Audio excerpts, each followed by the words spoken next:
You're listening to Short Inspirations from Ralph. Born for Greatness, Part 5. When we're talking about greatness, we're talking about being great in God's eyes, in the kingdom, if you like, rather than within man's definition of what is great. Sometimes a person is great in both realms, but we have to make up our mind. If we want to be great in man's eyes, but not in God's, then we have our reward during our days on earth, if you can call that a reward. But I don't know about you, I would rather have an eternal reward rather than a temporary man's reward. So it's quite possible that a person who is great on earth during their days may not be that noticed. They may be in the background. And I prefer to say that a person like that will probably have greater influence than even other people, because they're not worried about their own reputation. They're not worried what people think of them. Mother Teresa is a very good example. She was in the background helping the very poor in Calcutta, and tended to shy away from publicity because she was doing it for her God. And that leads to this statement: greatness does not have to have the approval of everyone.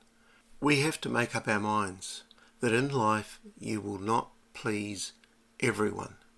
In fact, you can't live like that, because it will reduce you down to ordinariness. You come down to the lowest common denominator of your friends or those people you're trying to please. It takes focus and practice and doggedness beyond what others may be doing or thinking. Just ask the people who train for the Olympics.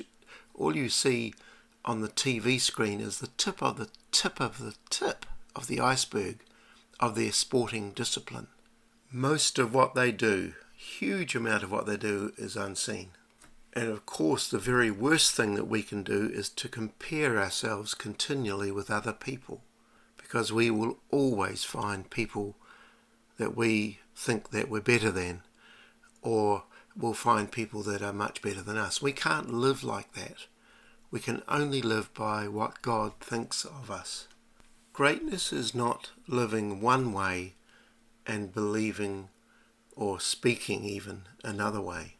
It's called hypocrisy, and it can be easily detected and is quite damaging. If I want to be quite transparent here, I have children, and that many of them have lived through the years that I have pastored a church, so they would hear my sermons, or they would hear a lot of what I said.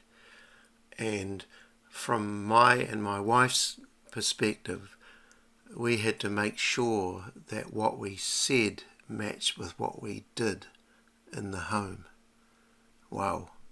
And if there was a massive difference there, then it's called hypocrisy.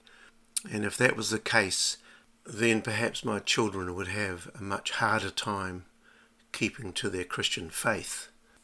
And listen to this: usually greatness is not discovered in a person until they go through hardship. Wow. It's the crisis that brings greatness out in people. Just look at the formation of a diamond. Tons of pressure and heat and tension. And it's the same, of course, with the irritation of sand in a clam to produce a pearl.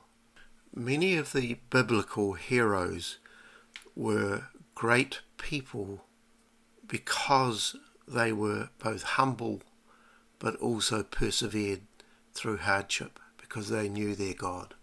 But of course they were flawed people, fallen creatures like you and me. So greatness can come out of in the hard places, the lonely places. And when you're going through things, find the right people around you, not the ones that are going to deplete your life. In the next episodes, we're going to be looking at those traits that are hallmarks of greatness. God bless you.